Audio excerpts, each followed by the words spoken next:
김장철만 되면 며느리는 왜 늘 마당에 있었을까요? 1966년 겨울 얼음물에 손을 담그며 아이를 잃었던 한 여자. 울면 눈물 떨어져서 김치가 짜진다. 이 한마디가 한 여자의 평생을 얼려버렸습니다. 40년이 지나 그녀는 며느리에게 똑같은 아픔을 주고 있었습니다. 대물림되는 상처, 과연 끊을 수 있을까요? 사연 시작하기 전에 무료로 할 수 있는 구독과 좋아요 부탁드립니다. 그럼 오늘의 사연 시작합니다. 1966년 겨울 전라북도 익산의 오래된 시골집 마당에는 새벽부터 차가운 기운이 감돌고 있었습니다. 초가지붕을 덮은 흰 서리가 햇살에 반짝이는 아침, 25살 세댁 한은주는 마당 한쪽에 쪼그리고 앉아 있었어요. 앞에는 산더미처럼 쌓인 배추 300포기가 기다리고 있었죠. 고무장갑도 없이 맨손으로 얼음물에 배추를 담그는 은주의 손끝은 이미 퍼렇게 질려 있었습니다. 며느리가 손이 빨라야 복이 오는 법이요. 따뜻한 부엌 안에서는 시어머니 조말순과 큰며느리가 웃음소리를 내며 물을 썰고 있었어요. 아궁이에서 피어오르는 김이 창문을 하얗게 적시는 동안 마당에 앉은 은주는 입김을 호호 불어가며 배추 한 포기 한 포기를 씻어냈습니다. 손가락 사이로 스며드는 얼음물의 차가움이 뼛속까지 파고들었지만 은주는 멈출 수가 없었어요. 시집 온 지 이제 겨우 1년 첫 김장을 제대로 해내지 못하면 집안에서 무시받을 게 뻔했으니까요. 은주야, 물 좀 더 길어와라. 배추 헹굴 물이 모자라네. 부엌에서 시어머니의 목소리가 들려왔습니다. 은주는 젖은 손을 치마에 닦으며 일어섰어요. 허리를 펴는 순간 아랫배에서 묵직한 통증이 느껴졌습니다. 임신 5개월, 아직 배가 많이 나오지는 않았지만 뱃속의 아이는 분명히 살아 움직이고 있었어요.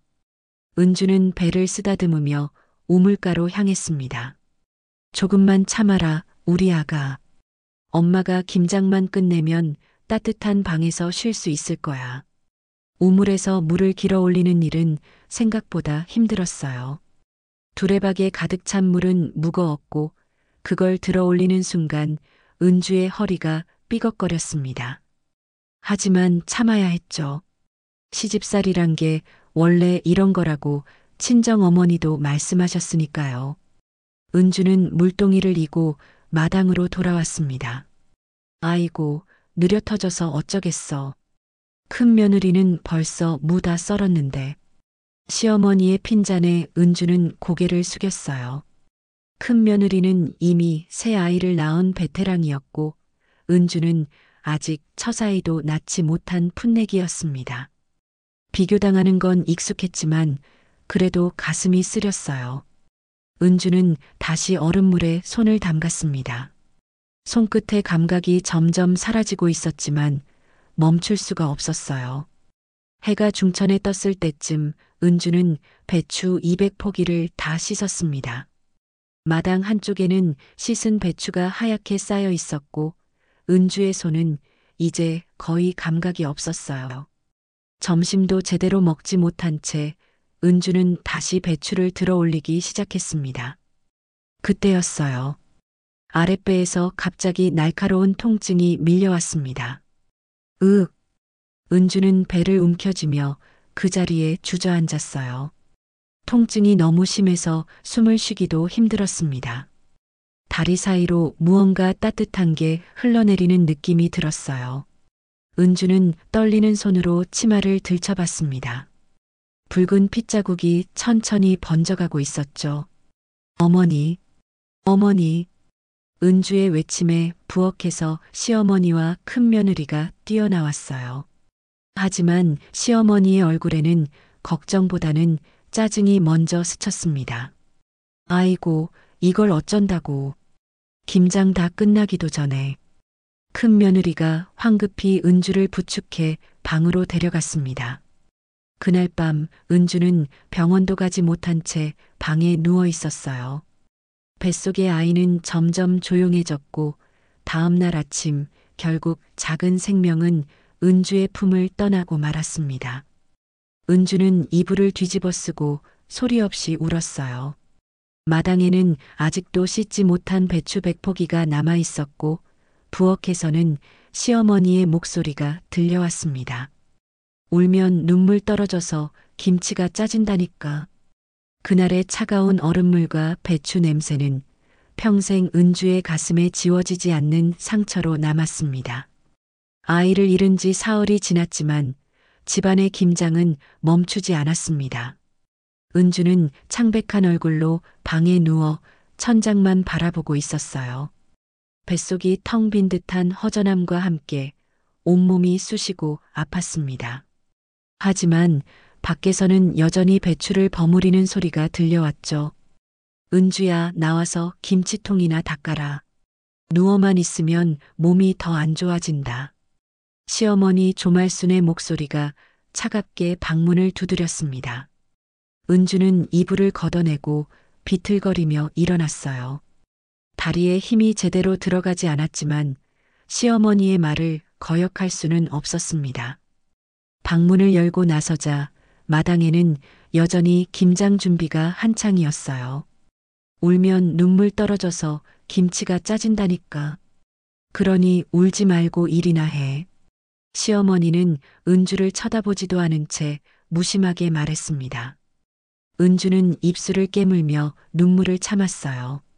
아이를 잃은 슬픔보다 더 큰 건 아무도 은주의 아픔을 이해해주지 않는다는 사실이었습니다.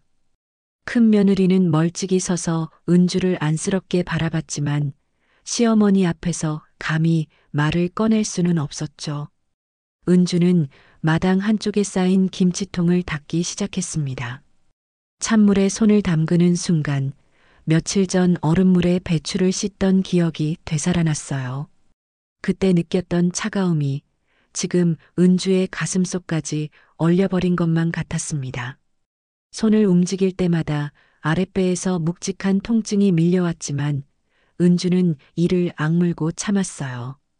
은주야, 물 좀 더 길어와. 배추 헹굴 물이 모자라네. 또다시 시어머니의 목소리가 들려왔습니다. 은주는 비틀거리며 우물가로 향했어요. 두레박을 들어 올리는 순간 허리에서 뭔가 끊어지는 듯한 통증이 느껴졌습니다. 하지만 은주는 멈출 수가 없었어요. 물동이를 이고 마당으로 돌아오는 길, 은주의 시야가 흐릿해졌습니다. 한 발 한 발 내딛는 게 마치 산을 오르는 것처럼 힘들었죠. 저녁 무렵 김장은 거의 끝나가고 있었습니다. 마당 한쪽에는 김치통이 줄지어 놓여 있었고 부엌에서는 시어머니와 큰 며느리가 마지막 손질을 하고 있었어요. 은주는 마당 한쪽에 쪼그리고 앉아 마지막 남은 배추를 씻고 있었습니다. 손끝의 감각은 이미 사라진 지 오래였고 온몸이 얼음장처럼 차가웠어요. 그때였습니다. 대문이 열리며 남편 박동철이 들어왔어요. 직장에서 돌아온 동철은 마당에 앉아있는 은주를 보더니 깜짝 놀란 표정을 지었습니다. 은주야, 너 왜 나와 있어? 몸도 성치 않은데. 동철이 황급히 은주에게 달려왔지만 시어머니의 날카로운 목소리가 그를 막았어요. 동철아, 내 마누라는 그렇게 약한 게 아니여. 김장철에 누워만 있으면 쓰나? 동철은 입을 다물었습니다. 시어머니의 눈치를 보며 결국 아무 말도 하지 못한 채 방으로 들어가 버렸죠. 은주는 그런 남편의 뒷모습을 바라보며 마음속으로 울었어요. 아무도 은주의 편이 되어주지 않았습니다.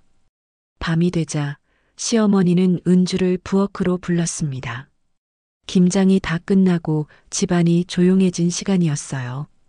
시어머니는 장롱에서 봉투 하나를 꺼내 은주 앞에 내밀었습니다. 이거 내 남편 이번 달 월급이요. 은주는 고개를 들어 시어머니를 바라봤어요. 시어머니의 얼굴에는 차가운 표정이 어려 있었습니다.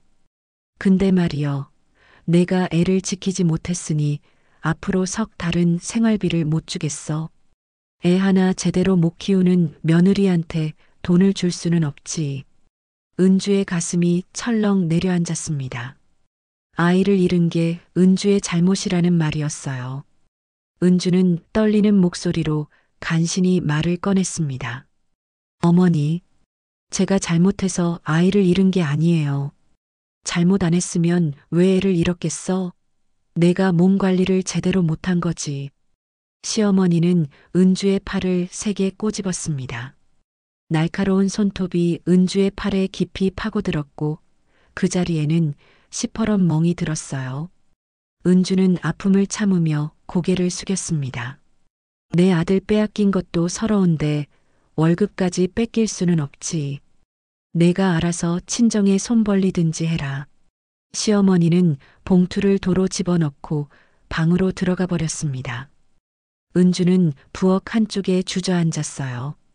눈물이 뺨을 타고 흘러내렸지만 소리내어 울 수는 없었습니다. 김치가 짜진다는 시어머니의 말이 귓가에 맴돌았으니까요. 그날 밤 은주는 방에 누워 팔의 멍을 바라봤습니다. 시퍼렇게 든 멍은 마치 은주의 마음을 그대로 보여주는 것 같았어요.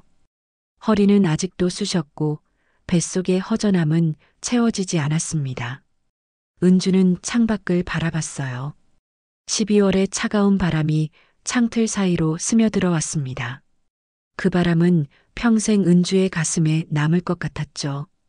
은주는 이불을 뒤집어 쓰고 조용히 눈물을 흘렸습니다.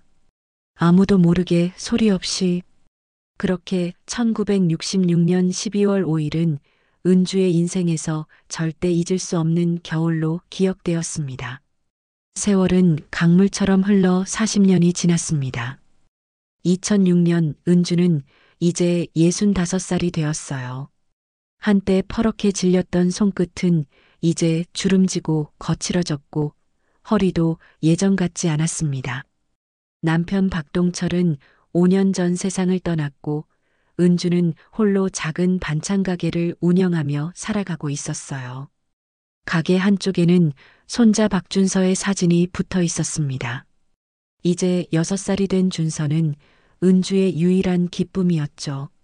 며느리 이소연이 회사에 나간 동안 은주는 손자를 돌보며 하루하루를 보냈습니다. 가게 앞 좁은 주방에서 반찬을 만들고 손님들을 응대하고 손자에게 밥을 먹이는 게 은주의 일상이었어요. 어느 가을날 오후 은주는 가게 안에서 깍두기를 썰고 있었습니다. 날카로운 칼날이 물을 자를 때마다 40년 전 그날의 기억이 되살아났어요. 얼음물에 배추를 씻던 날, 아이를 잃었던 그 겨울. 은주는 무심코 손을 멈추고 창밖을 바라봤습니다. 그땐 그게 당연했지. 김장은 집안의 체면이었으니까. 은주는 혼잣말을 중얼거렸어요. 시어머니 조말순도 이미 세상을 떠난 지 오래였습니다. 큰 며느리도 고향을 떠나 아들 집에서 살고 있었죠. 그 시절의 사람들은 모두 흩어지고 이제 은주만 홀로 남았습니다. 하지만 마음속 깊은 곳에는 여전히 무언가가 남아 있었어요. 후회였을까요? 아니면 미안함이었을까요?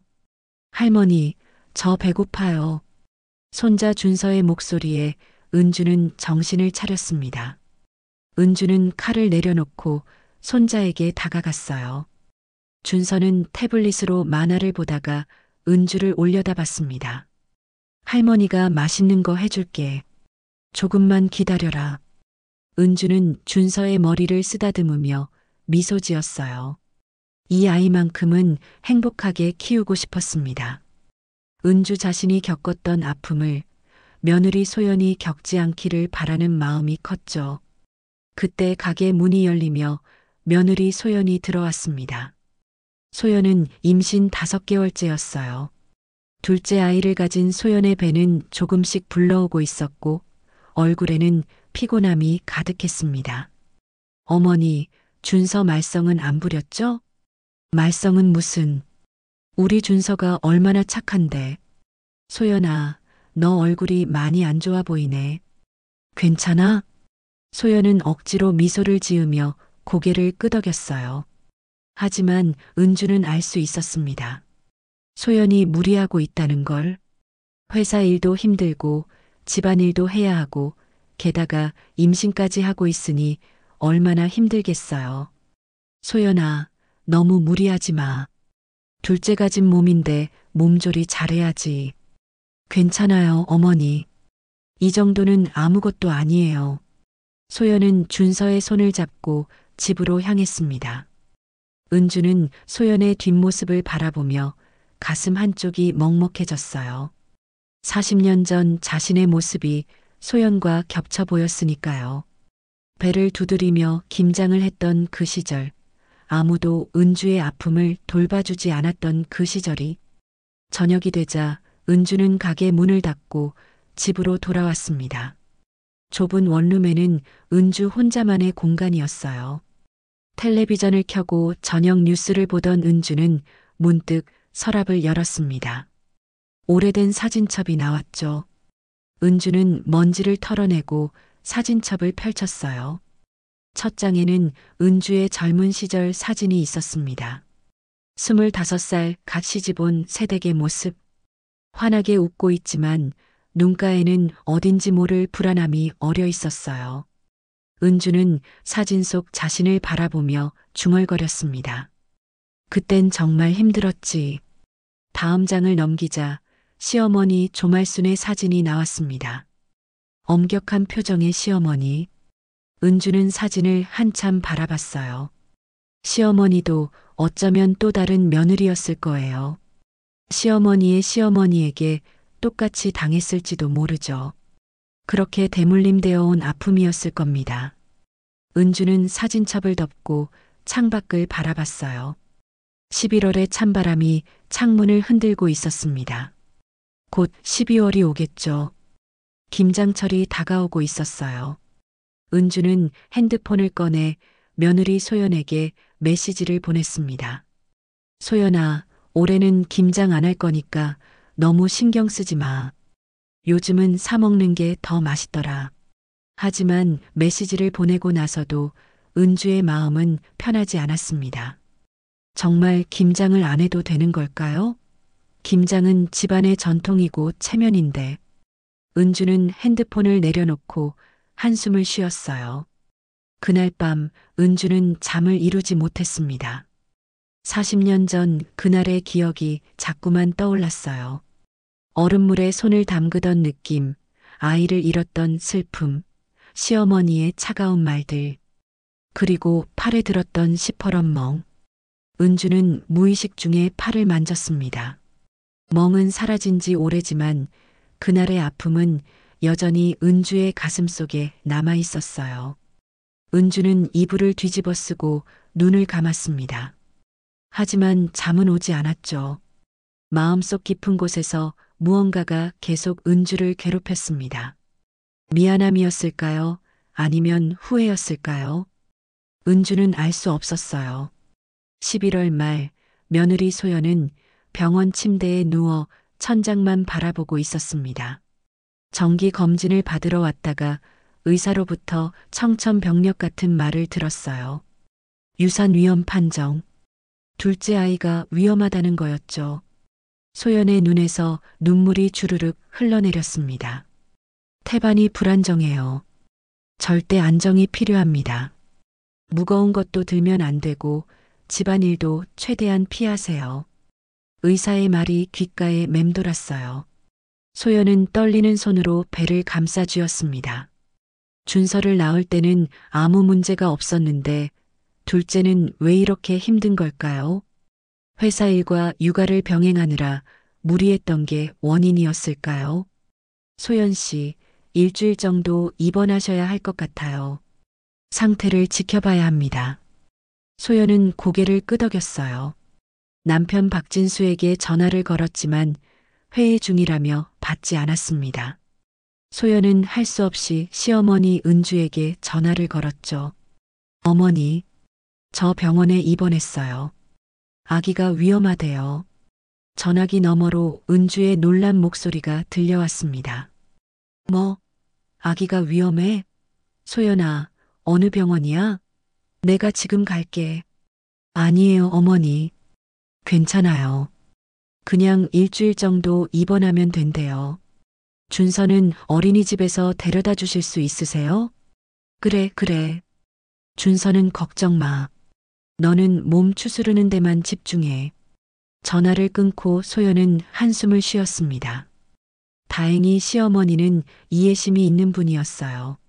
40년 전 자신도 아이를 잃은 경험이 있어서 그런지 소연의 상황을 잘 이해해 주셨죠. 일주일 후 소연은 퇴원했습니다. 다행히 아기는 안정되었지만 의사는 여전히 조심하라는 당부를 잊지 않았어요.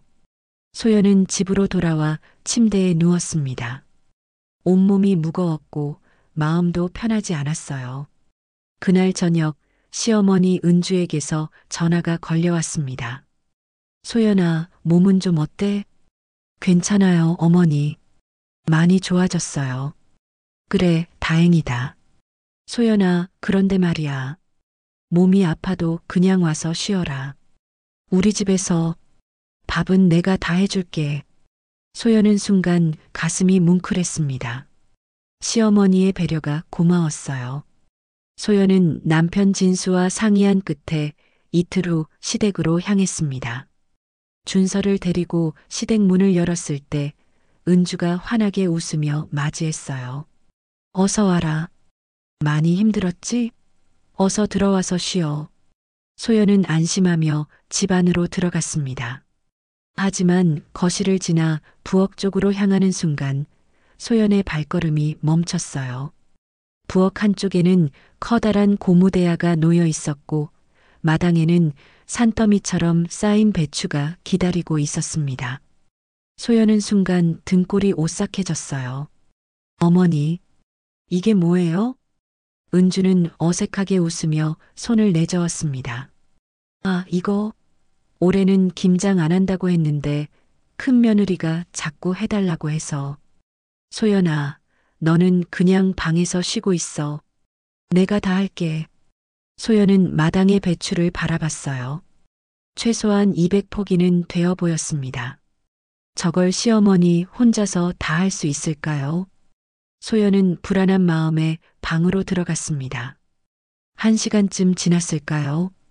방문이 열리며 은주가 들어왔어요. 소연아, 미안한데 배추 좀 씻는 거 도와줄 수 있어? 나 혼자는 좀 힘들어서. 소연은 망설였습니다. 의사가 무거운 것도 들지 말라고 했는데. 하지만 시어머니의 기대 어린 눈빛을 차마 외면할 수 없었어요. 소연은 천천히 일어나 마당으로 나갔습니다. 마당에는 이미 물이 가득 담긴 대야가 준비되어 있었어요. 소연은 조심스럽게 배추를 들어 물에 씻기 시작했습니다. 찬물에 손을 담그는 순간 온몸에 소름이 돋았어요. 11월 말의 날씨는 이미 겨울처럼 추웠으니까요. 점심시간이 되었습니다. 소연은 배가 고팠지만 부엌에서는 아무 소리도 들리지 않았어요. 소연이 안을 들여다보니 식탁에는 불고기가 담긴 접시가 덮여 있었습니다. 은주가 소연에게 건넨 건 편의점 김밥 한 줄이었어요. 소연아, 이거라도 먹어. 불고기는 저녁에 진수 올 때 먹을 거니까.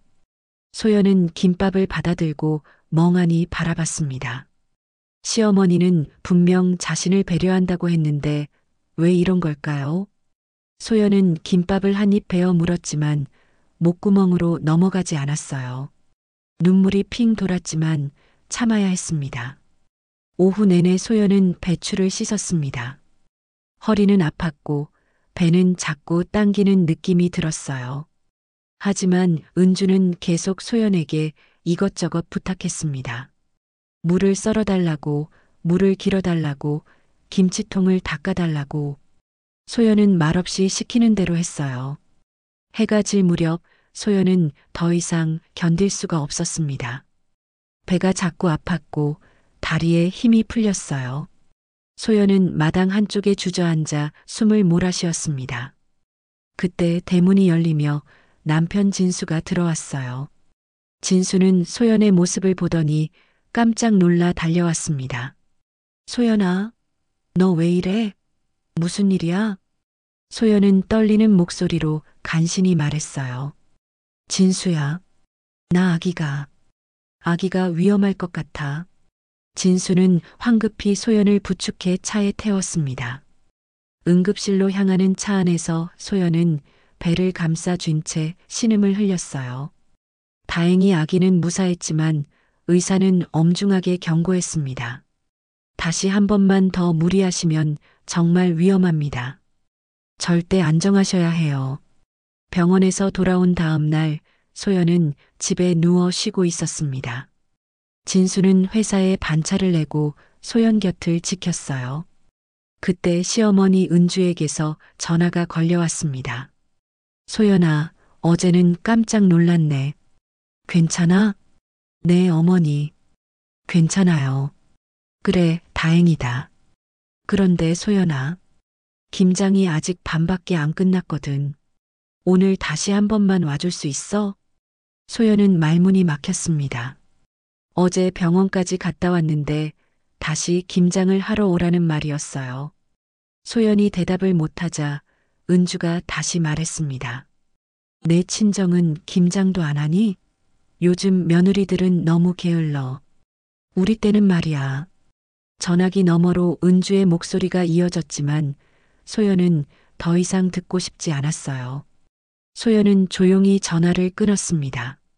눈물이 주르륵 흘러내렸죠. 소연은 자신이 잘못한 게 뭘까 생각했어요. 아기를 지키려고 조심한 게 잘못인가요? 김장을 못 도와준 게 잘못인가요? 사흘 후 시누이 이경진이 시댁을 찾아왔습니다.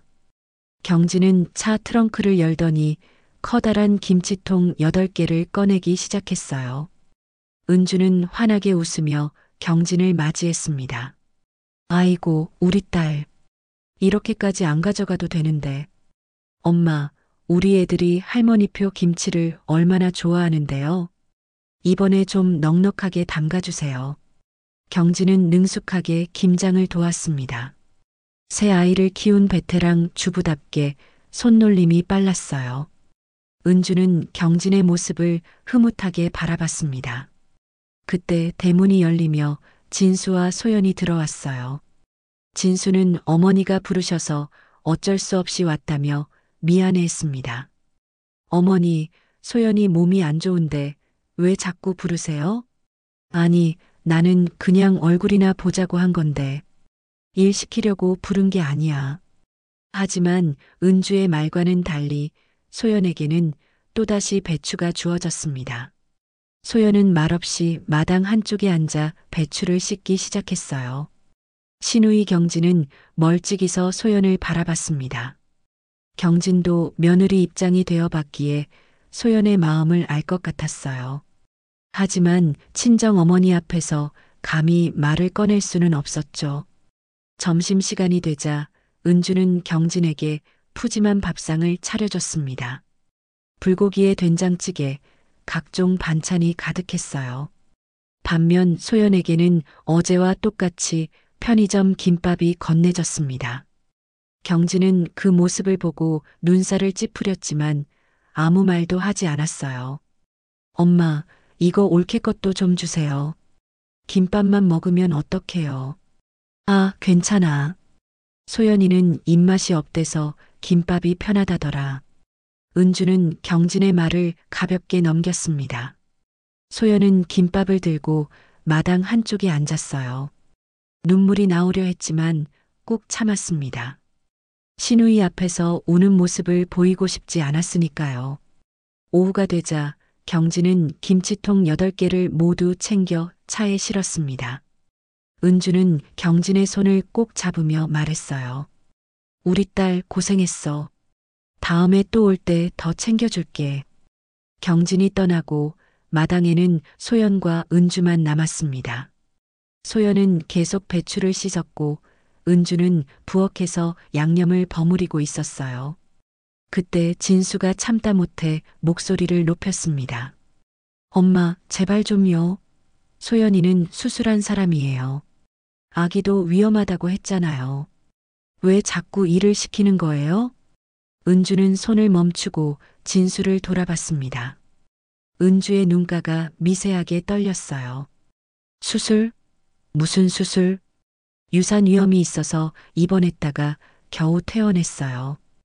의사가 절대 안정하라고 했다고요. 은주는 순간 말문이 막혔습니다.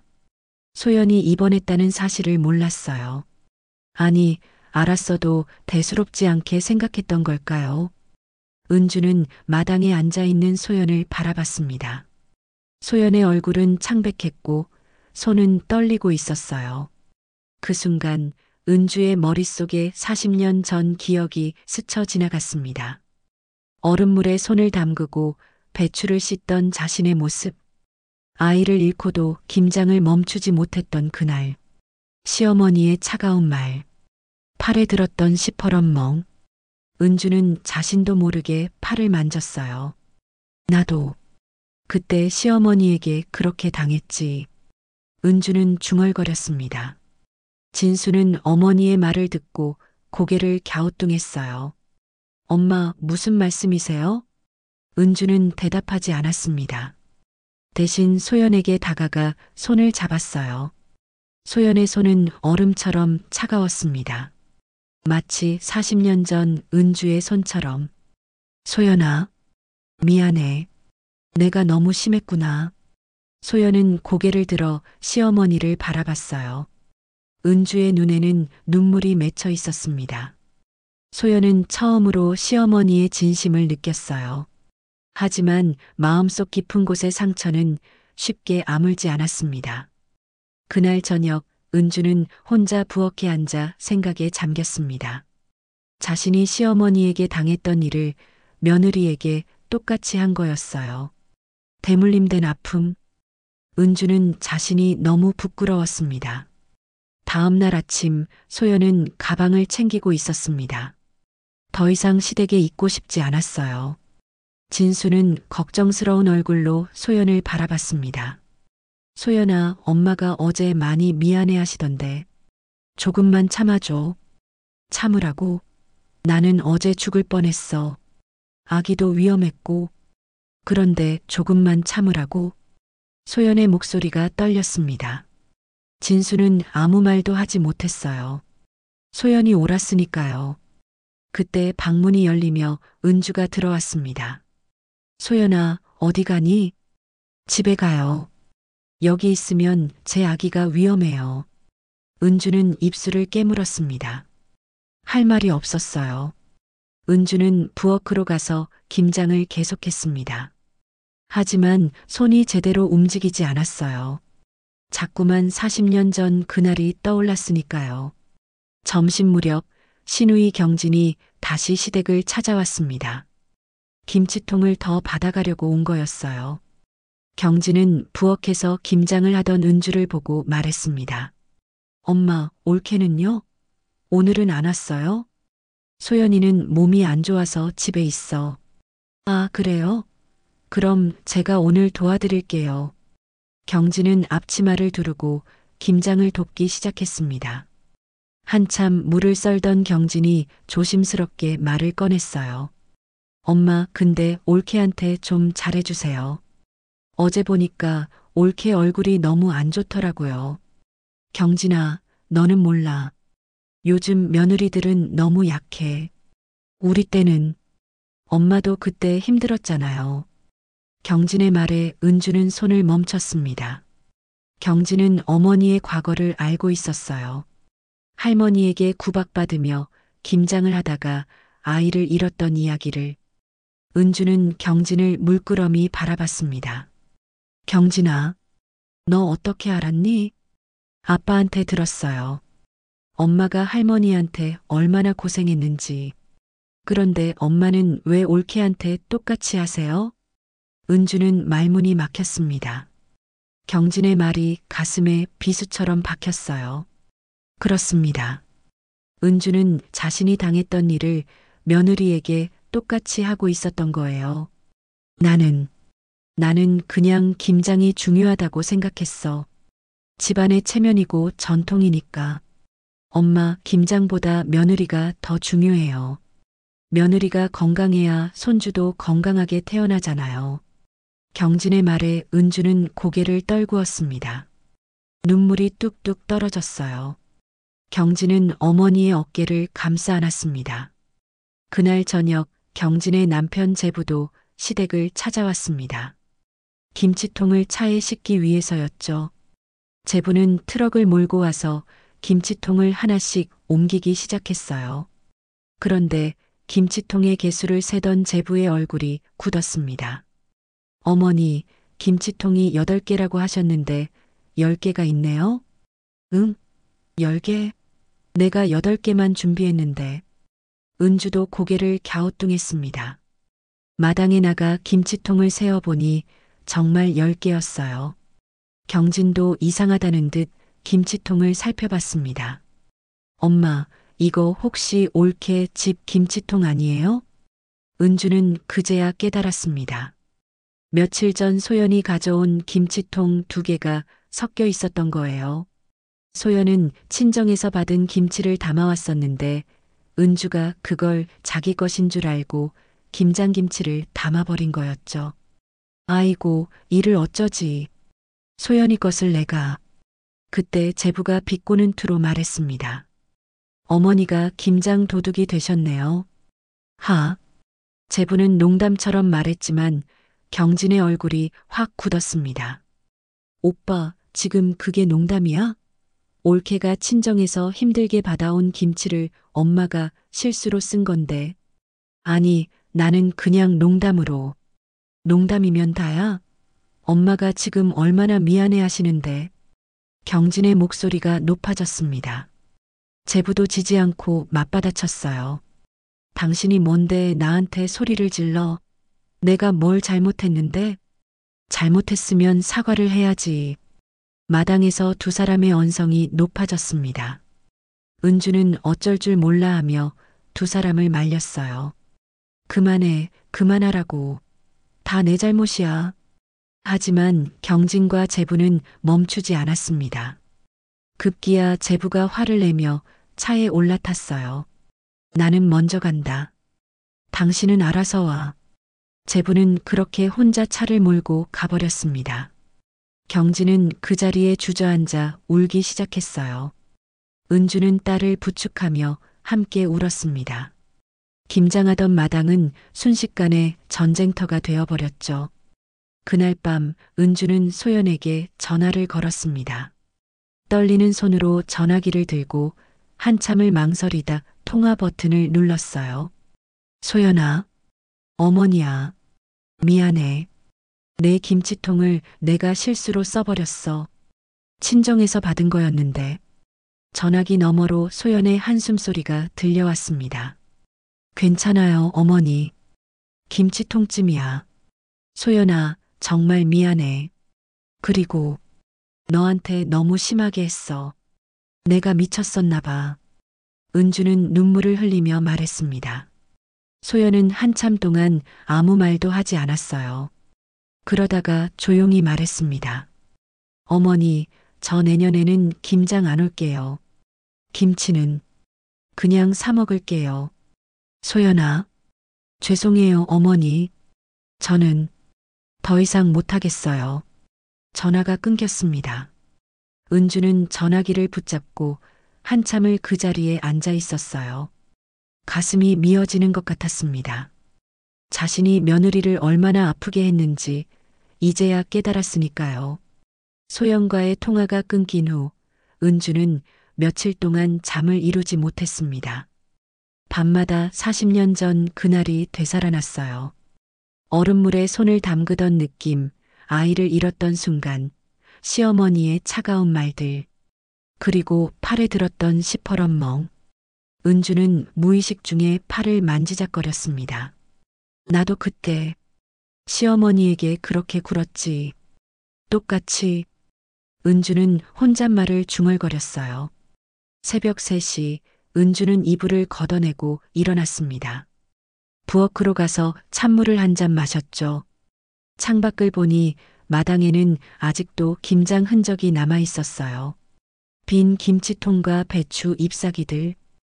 은주는 마당으로 나가 그 모습을 한참 바라봤습니다. 내가 뭘 한 거지? 내가 정말 뭘 한 거야? 은주는 그 자리에 주저앉아 눈물을 흘렸습니다. 소리내어 울었어요. 아무도 듣는 사람이 없었으니까요. 은주는 자신이 너무 부끄러웠습니다. 시어머니에게 당했던 아픔을 기억하면서도 며느리에게 똑같이 한 자신이. 다음 날 아침 은주는 반찬가게 문을 열지 않았습니다. 손님들이 찾아와도 문을 두드려도 은주는 나가지 않았어요. 그냥 방 안에 앉아 생각에 잠겨 있었습니다. 무엇을 어떻게 해야 할지 알 수 없었어요. 점심 무렵 딸 경진이 가게로 찾아왔습니다. 문이 잠겨 있자 경진은 걱정스러운 얼굴로 은주에게 전화를 걸었어요. 엄마, 왜 가게 문을 안 열었어요? 어디 아파요? 경진아, 나 좀 혼자 있고 싶어. 엄마, 문 열어요. 제가 들어갈게요. 경진은 집 뒤편으로 돌아가 창문을 통해 안으로 들어왔습니다. 은주는 방바닥에 앉아 오래된 사진첩을 펼쳐놓고 있었어요. 25년 전 젊은 시절의 은주 사진. 그리고 시어머니 조말순의 사진. 엄마, 왜 이러세요? 무슨 일 있어요? 경진이 다가와 은주의 어깨를 감싸 안았습니다. 은주는 경진을 바라보며 떨리는 목소리로 말했어요.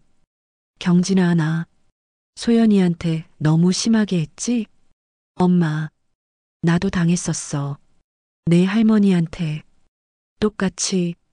근데 나는 왜 소연이한테 똑같이 한 거지? 은주는 경진의 품에 안겨 울었습니다. 경진도 눈물을 흘렸어요. 어머니의 아픔을 알고 있었으니까요. 엄마, 이제라도 사과하면 돼요.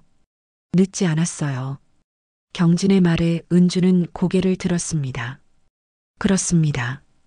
이제라도 사과해야 했어요. 은주는 떨리는 손으로 전화기를 집어들었습니다. 소연의 번호를 누르고 한참을 망설이다 통화 버튼을 눌렀어요. 여보세요? 소연의 목소리가 들려왔습니다. 은주는 목이 메어 한동안 말을 하지 못했어요. 어머니, 세요? 소연아, 어머니야. 네, 어머니. 은주는 눈물을 삼키며 간신히 말을 이어갔습니다.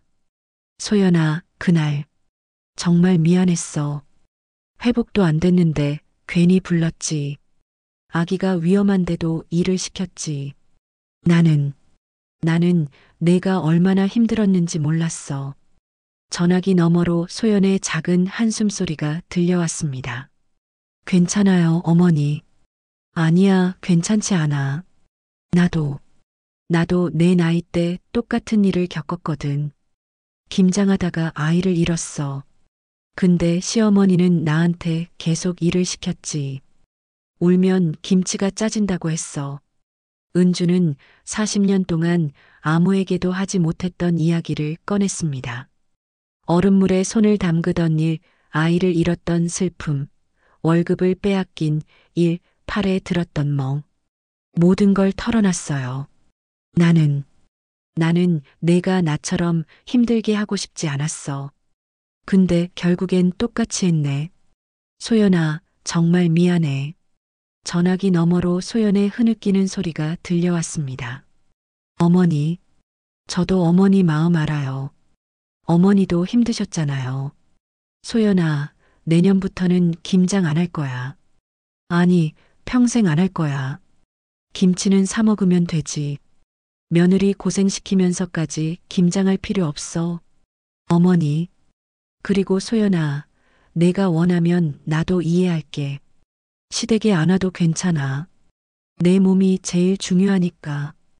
은주의 말에 소연은 한참 동안 침묵했습니다. 그러다가 조용히 말했어요. 어머니, 감사해요. 이렇게 말씀해 주셔서. 전화가 끊겼습니다. 은주는 전화기를 내려놓고 경진을 바라봤어요. 경진은 환하게 웃으며 어머니의 손을 잡았습니다. 엄마, 잘하셨어요. 정말 잘하셨어요. 그날 오후 은주는 마당에 나가 남은 김장 재료들을 모두 치웠습니다. 배추와 무 양념들을 모두 이웃에게 나눠줬어요. 김치통도 깨끗이 씻어서 창고에 넣었습니다. 그리고 마당을 깨끗이 쓸었죠. 이제 됐어. 이제 김장은 끝이야. 은주는 마당을 바라보며 중얼거렸습니다. 40년 동안 은주를 괴롭혔던 무게가 조금씩 가벼워지는 것 같았어요. 얼어붙었던 가슴이 천천히 녹아내리는 느낌이었습니다. 저녁 무렵 은주는 손자 준서를 데리러 어린이집에 갔습니다. 준서는 할머니를 보자마자 달려와 안겼어요. 할머니, 오늘 뭐 먹어요? 준서야, 할머니가 맛있는 거 해줄게. 내가 좋아하는 돈가스 어때? 와, 좋아요. 은주는 준서의 손을 잡고 집으로 향했습니다. 손자의 따뜻한 손을 잡고 있으니 가슴이 뭉클해졌어요. 이 아이가 자라서 결혼하고 자식을 낳고 그때가 되면 은주는 어떻게 해야 할까요? 며느리를 괴롭히는 시어머니가 되지 않을 수 있을까요? 준서야, 할머니가 약속할게. 내가 커서 결혼하면 할머니는 착한 시어머니가 될 거야. 준서는 무슨 말인지 몰라 고개를 갸우뚱했지만 은주는 진심으로 다짐했습니다. 이제 더 이상 대물림되는 아픔은 없을 거라고. 은주의 눈가에 오래된 눈물이 맺혔습니다. 얼어붙었던 손끝이 그제야 따뜻해지기 시작했어요. 은주가 소연에게 사과한 지 며칠이 지났습니다. 12월 초순, 찬바람이 매섭게 부는 어느 날 오후였어요. 은주는 반찬 가게에서 손님을 응대하고 있었습니다. 그때 가게 문이 열리며 누군가 들어왔어요. 고개를 들어보니 며느리 소연이었습니다. 어머니, 소연은 조심스럽게 은주를 불렀습니다. 은주는 깜짝 놀라 일어섰어요. 소연아, 웬일이야? 몸은 괜찮아? 네, 많이 좋아졌어요. 어머니, 잠깐 시간 괜찮으세요? 은주는 고개를 끄덕이며 가게 문에 잠시 자리 비운 팻말을 걸었습니다.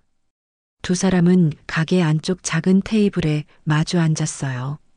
한참 동안 침묵이 흘렀습니다. 은주가 먼저 입을 열었어요. 소연아, 나한테 할 말이 있니? 네, 어머니. 그동안 많이 생각했어요. 어머니가 전화로 말씀하신 것도 생각하고요. 소연은 가방에서 작은 봉투를 꺼냈습니다. 은주에게 건네며 말했어요. 이거 친정 엄마가 보내신 거예요. 어머니 드시라고.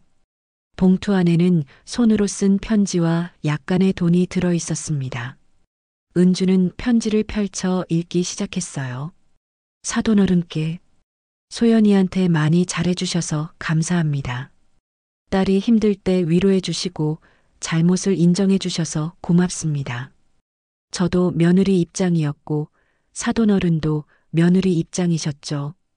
우리 이제 서로 이해하며 살아요. 은주는 편지를 읽으며 눈물을 흘렸습니다. 소연의 친정 어머니도 자신과 같은 아픔을 겪었을 거예요. 며느리로 살았던 세월, 그 무게를 아는 사람끼리의 연대감 같은 게 느껴졌습니다. 소연아, 고마워. 내 어머니한테도 고맙다고 전해줘. 소연은 고개를 끄덕이며 미소 지었어요. 그때 소연의 핸드폰이 울렸습니다.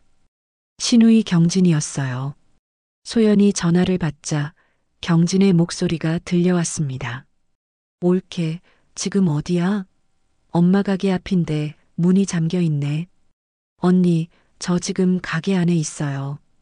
어머니랑 같이요. 아, 그래. 나도 들어갈게. 잠시 후 경진이 가게 안으로 들어왔습니다. 경진은 소연을 보더니 반갑게 인사했어요. 올케, 오랜만이다. 몸은 좀 어때? 언니 많이 좋아졌어요. 경진은 은주와 소연 사이에 앉았습니다. 세 사람은 한참 동안 이야기를 나눴어요. 지난 김장 때 서로 오해했던 일들, 그리고 앞으로 어떻게 지낼 것인지 이야기를 나누다 보니 시간이 훌쩍 흘렀습니다. 엄마, 올케 미안해. 그날 내가 좀 과했던 것 같아. 올케 상황도 이해하지 못하고 경진이 먼저 사과했습니다. 소연은 고개를 저었어요. 아니에요, 언니. 언니는 잘못한 거 없어요. 오히려 저를 이해해 주려고 하셨잖아요. 그래도 같은 여자면서 왜 그 마음을 몰랐는지 모르겠어. 나도 새 아이 낳으면서 얼마나 힘들었는데. 경진의 말에 은주도 고개를 끄덕였습니다. 세 사람은 서로의 손을 잡았어요. 여자로서, 며느리로서, 엄마로서 겪었던 아픔들을 나눴습니다. 그리고 서로를 이해하기 시작했죠. 해가 지고 저녁이 되었습니다. 은주가 말했어요. 오늘 저녁은 내가 살게. 우리 셋이 맛있는 거 먹으러 가자. 세 사람은 근처 한정식집으로 향했습니다. 따뜻한 국물과 수육이 나왔어요. 은주는 소연의 그릇에 고기를 올려주며 말했습니다. 소연아, 많이 먹어. 아기 잘 키워야지. 감사해요, 어머니. 경진도 소연에게 반찬을 권하며 웃었습니다. 세 사람은 오랜만에 편안하게 식사를 했어요. 김장 이야기는 꺼내지 않았습니다. 대신 손자 준서 이야기, 경진의 아이들 이야기, 소연의 직장 이야기를 나눴죠. 식사를 마치고 가게로 돌아오는 길, 은주가 조용히 말했습니다. 소연아, 경진아, 내년부터는 김장 안 할 거야. 아니, 평생 안 할 거야. 경진과 소연은 동시에 은주를 바라봤어요. 은주는 환하게 웃으며 말을 이었습니다. 김장은 정성이지 며느리의 눈물이 아니야. 내가 이제야 깨달았어. 김치는 사 먹으면 되지. 며느리 고생시키면서까지 김장할 필요 없어. 소연의 눈에 눈물이 맺혔습니다. 은주는 소연의 손을 꼭 잡았어요. 소연아, 너는 내 아기만 잘 낳아. 그게 제일 중요해. 나머지는 다 부질없는 거야.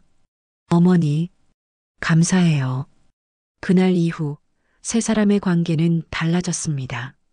은주는 더 이상 며느리에게 무리한 요구를 하지 않았어요. 경진은 친정과 시댁 사이에서 중재자 역할을 했고요. 소연은 시어머니를 조금씩 이해하기 시작했습니다. 겨울이 깊어갔지만 그해 12월에는 김장이 없었습니다. 대신 은주는 마트에서 김치를 사서 경진과 소연에게 나눠줬어요. 그리고 세 사람은 자주 만나 따뜻한 식사를 나눴습니다. 이듬해 봄 소연은 건강한 딸을 출산했습니다. 은주는 병원으로 달려가 손녀를 안아봤어요. 작고 따뜻한 생명. 은주는 손녀를 안으며 다짐했습니다. 우리 손녀야, 할머니가 약속할게. 너는 시집가서 고생하지 않게 해줄게. 할머니 같은 시어머니는 없게 해줄게. 소연은 그런 시어머니를 바라보며 미소 지었어요. 은주의 눈에서 눈물이 흘러내렸습니다. 40년 전 잃었던 아이, 그 아픔이 이제야 조금씩 치유되는 것 같았어요. 그날 이후 김장은 은주의 집안에서 가족의 상처를 저리고 마음을 버무리는 날이 되었습니다. 며느리를 괴롭히는 날이 아니라 서로를 이해하고 사랑하는 날로 얼음물 같았던 관계가 따뜻한 국물처럼 녹아내렸죠. 은주는 창밖을 바라봤습니다. 봄바람이 살랑살랑 불어오고 있었어요. 40년 만에 은주의 얼어붙었던 손끝이 진짜로 따뜻해졌습니다. 차가운 대야와 뜨거운 숨, 그 사이에서 잃어버린 마음들이 있습니다. 부엌의 불빛보다 따뜻해야 할 것은 사실 서로를 향한 눈빛이었죠. 늦었다고 생각할 때가 가장 빠를 때라면 오늘 바꿀 수 있을까요? 당신은 누구에게 먼저 미안해와 괜찮아를 건네시겠습니까? 댓글로 의견 남겨주세요. 오늘 사연이 즐거우셨다면 구독과 좋아요 부탁드립니다. 지금까지 사연본부였습니다. 감사합니다.